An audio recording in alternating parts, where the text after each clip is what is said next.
All right, today we're going to dig into a really simple but honestly pretty profound practice from our source material. It's called the 7-Day Somatic Presence Protocol.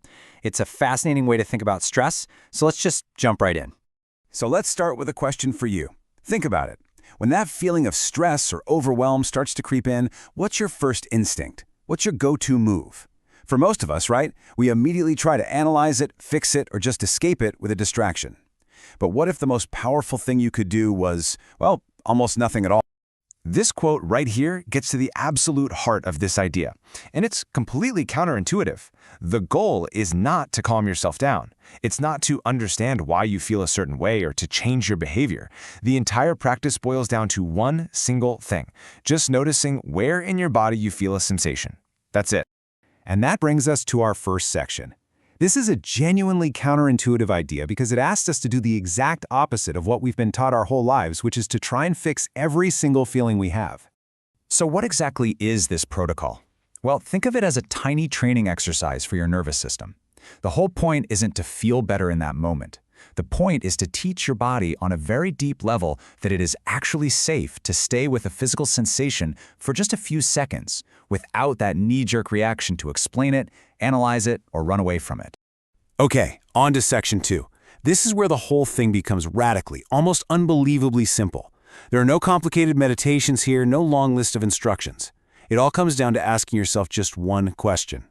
And this is it. This is the only internal dialogue you need. You're not asking, why am I stressed? You're not asking, what does this feeling mean? You're just gently, curiously asking your body, hey, where is it? Where's the sensation? This chart really lays it all out perfectly. Your entire focus needs to stay on the left side, location, the physical sensation, the where is it.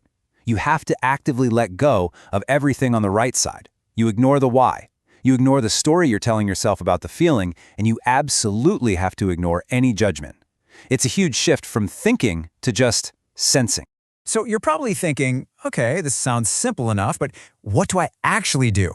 That's a great question. Section 3 walks us through the exact practical steps. And first, let's talk about the time commitment, because it's tiny. We're talking about 30 to 90 seconds. That's it. Not 5 minutes, not 10, just a brief pause in your day.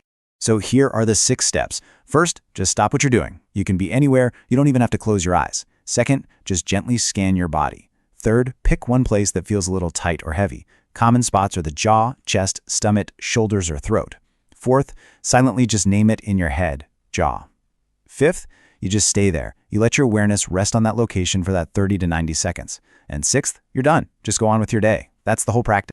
Now let's frame this as a simple experiment you can run for yourself. Section 4 gives us a really clear, super manageable plan for just 1 week. Okay, here's the game plan. For the first couple of days, just do this once a day. That's it. The bar is incredibly low. Then, maybe you increase it to twice a day. By day 5 or 6, you can start using other things as a cue, like do it right before you eat or right before you start scrolling on your phone. The whole point is this gentle progression, building a tiny habit that's actually sustainable. Now, this is really, really important. It's totally normal to do this and feel absolutely nothing. Or you might feel irritated, frustrated, bored, restless. You might even think, this is silly, it's not a big deal. According to the source, all of that is completely normal and expected. The point isn't to have some magical experience. The point is just to show up for those few seconds. And here's what to actively avoid. This has to be a judgment-free zone, so try not to correct yourself. Don't say, I should be feeling something more, or I have to get this right. Don't try to use philosophy to explain the feeling. And please, don't judge your progress. If your mind wanders, that's okay. Just gently bring it back to the location in your body. So that brings us to our last and maybe the most important section. Why does this even work? Why does something so simple, so small, actually matter? Well, here's the core idea. For most of our lives, our nervous systems have learned that the safest thing to do when we feel distress is to get away from it, to exit, to distance ourselves, to check out. This tiny practice, done consistently, is like a gentle workout. It slowly and safely teaches your nervous system a brand new skill, how to stay present with discomfort. And over time, that builds your capacity to handle stress without getting totally overwhelmed. I love this quote because it reframes the whole goal. This isn't another self-improvement project to feel guilty about. The win here is so much smaller and more graceful. It's just about being present for a few seconds more than you were before. That's it. That's the whole victory. And so, we'll end with this question for you.